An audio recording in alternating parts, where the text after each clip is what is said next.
Hello, everyone. My name is Michael Lucyk, and today I'm presenting two construction options to improve trail accessibility at Glen Valley Regional Park.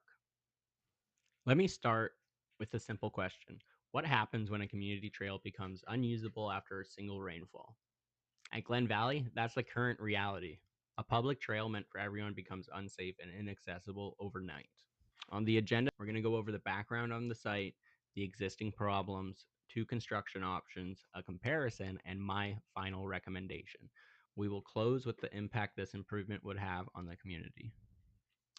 To give context of who I am, my name is Michael Lucyk. I'm a Red Seal carpenter. I am currently a BCIT construction management student. On October 25th, I conducted a full field inspection at the park, measuring width, slope, and drainage performance. I compared these field findings to different standards. This trail plays an important role in the community by providing a safe, stable access to nature.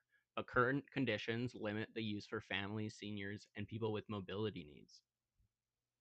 The secondary loop is just under 1 kilometer. It begins as a compacted gravel and transitions into soft mud and mulch, especially in this high moisture retention zone right by the river. We want to get this park back to its natural oasis state. For what's failing, this is simple.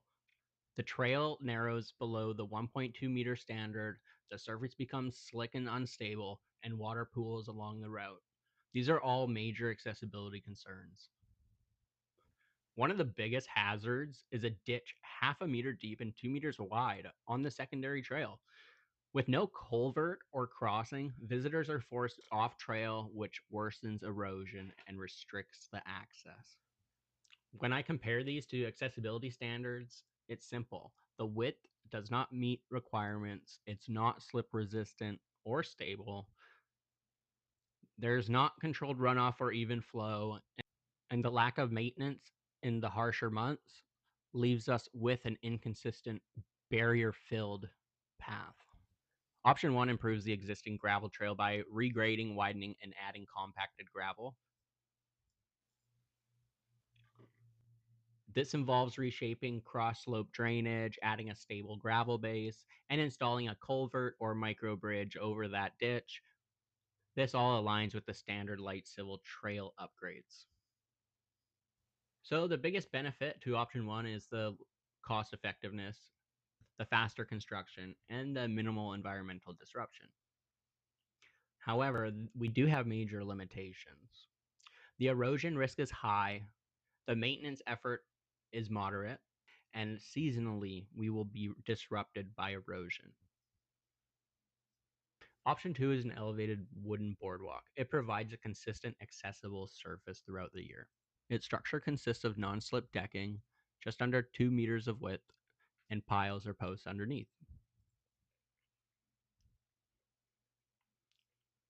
This option provides year round access, minimal maintenance, eliminates issues caused by soil movement and water accumulation. This is what we see when we visit the site today. Because the boardwalk touches the ground only at specific points, vegetation remains protected and erosion dramatically decreases. The main limitations are higher initial cost and the engineering required for the pile installation. However, its performance and lifespan outweigh these challenges. It has better accessibility, better durability, better drainage, and a better maintenance schedule. Option one does provide us with that more cost effective option, though.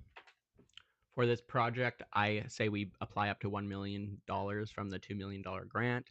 Here's the funding allocated: $350,000 for materials, $280,000 for labor, $90,000 equipment, $60,000 for engineering, $40,000 for permitting, $80,000 for mobilization, and $100,000 for contingency. This keeps the project within the approved grant scope. So based on the technical performance, accessibility, compliance, and long-term durability, I recommend the elevated boardwalk. It addresses the root problems rather than the symptoms. The solution supports inclusive access for families, seniors, wheelchair users, and everyone who walks this trail. It strengthens community engagement and year-round use. To close, I want to highlight why this matters. Nature belongs to everyone in every season. This project helps make sure that statement is true.